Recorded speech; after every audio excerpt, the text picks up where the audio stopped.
Orang yang usianya berkah, ibu pernah dengar doa, ya Allah berkahi umurku kan? Bukan ajal. Ajal dengan umur itu beda. Apa artinya ajal?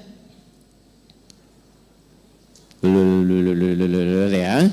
Nah, waktu kita terbatas. Kita ambil ilmu sahabat saja dengan cepat. Kalau belum tahu, katakan wallahu a'lam. Baik. Apa artinya ajal? Ya. Mau dapat ajal? Pasti. Udah kenceng diralatnya? Pasti. Baik, pasti. Baik. Ajal itu pada mulanya, pada asalnya, itu yang kita sebut dengan usia. Batas kehidupan. Ajal itu batas kehidupan. Jadi usia itu kalau dibawa ke bahasa Qur'annya, atau bahkan bahasa Arab standar, itu asalnya namanya ajal. Setiap kita itu kan ada ajalnya. Ada batas usianya. Dalilnya coba diambil satu saja. Quran surah ke-7 ayat 34 misal. Ya, Quran surah ke-7 Al-A'raf ayat 34. Walikulli ummatin ajal. Fa idza jaa ajaluhum la yastakhiruna sa'atan wa la yastaqdimun. Setiap umat, bukan satu dua orang saja. Semua yang menjalani kehidupan di bumi itu punya batas usia. Kenapa ditekankan kata ajalnya? Untuk memberi kesan bahwa kehidupan di dunia ini tidak abadi. Penting dicatat itu, Bu, ya. Kehidupan di sini tidak abadi, akan ditinggalkan. Karena itulah ketika ditinggalkan, diumumkan kan, telah meninggal dunia. Nah, artinya ajal telah tiba. Baik, sampai di sini bisa dipahami. Nah, itu tidak hanya kita paham, tapi tanamkan dalam jiwa. Di sini tidak abadi, akan pindah ke tempat lain. Nah, pertanyaannya, ketika pindah ke tempat lain itu, meninggalkan jejak yang baik tidak di dunia. Ibu kan keluar dari sini, setidaknya baru keluar sudah dibincangkan kan? Masya Allah, jamaahnya rapi, tertib, nggak ada sampah ketika selesai kajian. Kemudian jamaah-jamaah yang sekarang ngaji tenang, tidak ada yang ngobrol, gitu kan? Nah, itu jejak kebaikan yang ditinggalkan. Karena itulah sebelum meninggalkan dunia ini, selain mencari bekal ke tempat baru, kita diberikan bimbingan oleh Allah dan Rasul untuk meninggalkan kenangan-kenangan yang baik. Yang kalau diikuti jadi pahala, Bu. Jadi itulah indahnya dalam Islam. Datang baik-baik, pulang pun baik. Karena itu saat datang kan disambut senyuman kan? Ini kan kejadian luar biasa sebagai isyarat. Bayi lahir, bayinya nangis, kok bisa orang yang menyambut senyum? Ya? Ada enggak ketika bayinya lahir misalnya yang lain ada yang menertawakan, yang meledek, mencela, rata-rata senyum. Tapi ketika meninggalkan dibalik, kita yang tersenyum, orang yang menangis. Kenapa? Karena kita bahagia meninggalkan jejak-jejak kebaikan, dan orang merasakan sedih karena kehilangan kebaikan itu yang dirasakan saat sedang dibersamai oleh orang baik itu. Nah, cara mengisi ajal supaya baik itu yang disebut dengan umur namanya. Jadi umur asalnya bukan usia artinya. Hanya diambil makna umum menjadi usia untuk memberikan kesan kepada kita. Selama menempuh usia itu isi dengan umur. Contoh begini, ibu kalau ada yang tanya umurnya berapa, saya paham rata-rata 17 tahun ke atas ya, ada yang atas ya, ada yang atas, ada yang memang demikian. Tapi ketika kata umur itu muncul, itu maknanya 3. Nanti kita akan tarik ke kaidah dari Sayyidah Khadijah. 1, al-umur bimakna mengandung arti segala yang bermanfaat. Saya pakai kacamata nggak apa-apa ibu ya. Ya, untuk jelas menulis. Biasanya saya kalau menghadap jamaah ibu-ibu saya lepas kacamata. Ya. walaupun saya sudah berdoa kepada Allah dan sudah menanamkan pada diri saya, hanya istri saya yang paling cantik. Itu sudah doa saya yang paling utama. Ini live nggak?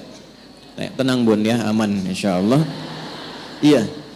Dan saya memohon kepada Allah demikian, ya Allah, jadikan siapapun yang aku pandang tetap istriku yang paling mulia. Dan jangan pernah tanamkan pada jiwaku keberpalingan dari istriku dan ketertarikan selain apa yang istriku ridhai. Jadi ibu jangan berharap banyak kepada saya. Ya.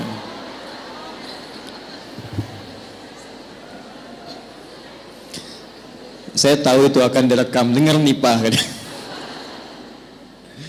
Sini, balik sini. Oke. Sampai mana tadi kita itu umur? Insya Allah ingat. Segala yang bermanfaat. Ya. Baik. Ini saya buka kaidah umumnya dulu untuk menunjukkan kesan di akhir nanti betapa Sayyidah Khadijah memahami ini. Lalu kita tarik kemudian praktek dalam kehidupan beliau, poinnya apa? Itu yang kita simpulkan nanti dan dibawa pulang. Singkatnya, selama hidup, kalau ingin dikenang, punya nilai kebaikan bahkan sampai masuk ke alam kuburnya, tapi nama dan kisahnya tetap harum, maka buatlah dan rencanakan semua aktivitas yang punya nilai manfaat. Melihatlah dengan yang baik saja. Bila yang dilihat tidak bermanfaat, tak harus dilihat. Berbicara yang mengandung manfaat. Bila yang akan disampaikan sekiranya tidak bermanfaat, bahkan cenderung menyakiti, maka abaikan. Sampai ke ujung kaki. Sayyidah Khadijah radhiyallahu taala anha, saat masih ingat kita bahas sebelum beliau menikah dengan Nabi, itu memegang teguh asas yang pertama ini. Tidak pernah bicara kecuali yang bermanfaat. Tidak pernah berkegiatan bahkan dengan kawan-kawannya kecuali yang mengandung manfaat. Bahkan beliau itu punya teman-teman untuk berkumpul, Bu. Punya kalangan berkumpul. Ya seperti para ibu lazimnya sekarang, pasti kan punya teman ya. Di pengajian, bertetangga, kadang-kadang kumpul untuk arisan, kadang-kadang kumpul untuk kegiatan tertentu. Sayyidah Khadijah punya. Tapi yang paling luar biasa, semua teman-teman Sayyidah Khadijah ini ketika berkumpul itu mendapatkan kemuliaan sifat dari beliau, sehingga viral di kalangan wanita-wanita Arab pada masa itu bahwa kalau ingin melihat perempuan yang bermanfaat, inilah lihat kelompoknya Sayyidah Khadijah. Dan jangan kira kita samakan dengan era sekarang, tidak. Ibu jangan lupa, dulu itu jahiliyah, di mana perempuan itu pada umumnya itu menampilkan dirinya supaya mendapatkan ketertarikan dari para lelaki. Disebut dengan tabarruj namanya. Kalau pakai emas itu nggak tanggung-tanggung. Misalnya 1,5 kilo tempel di kaki kanan dan kiri.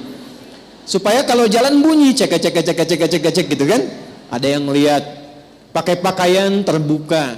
Ya, jadi kalau dilihat kondisi sosial pada masa itu, secara antropologisnya, secara budayanya, itu rata-rata perempuan, mohon maaf sekali, memang sangat terbuka keadaannya dan kurang menjaga diri. Tapi kalau sudah melihat Sayyidah Khadijah dan teman-teman beliau, itu semua hormat. Nyaris tidak ada yang mau bicara di depan Sayyidah Khadijah, saking hormat dan kagumnya atas wibawa beliau. Ini semua diam. Dan saat ada orang yang usil pun pada Sayyidah Khadijah, itu teman-temannya, ini sebelum menikah dengan Nabi, itu teman-teman sekitarannya itu langsung melindunginya. Berbuat sesuatu yang Allah telah tetapkan itu, jika kita menjalaninya dengan istiqamah dan dilakukan karena Allah, maka Allah yang menggerakkan hamba sekitarannya untuk menjaga hamba dimaksud. Jadi kalau dari sekarang ibu menjadikan semua aktivitas usia itu untuk menaati Allah, ya tidak harus dalam konteks sholat saja. Bukan hanya sholat, bukan hanya baca Quran.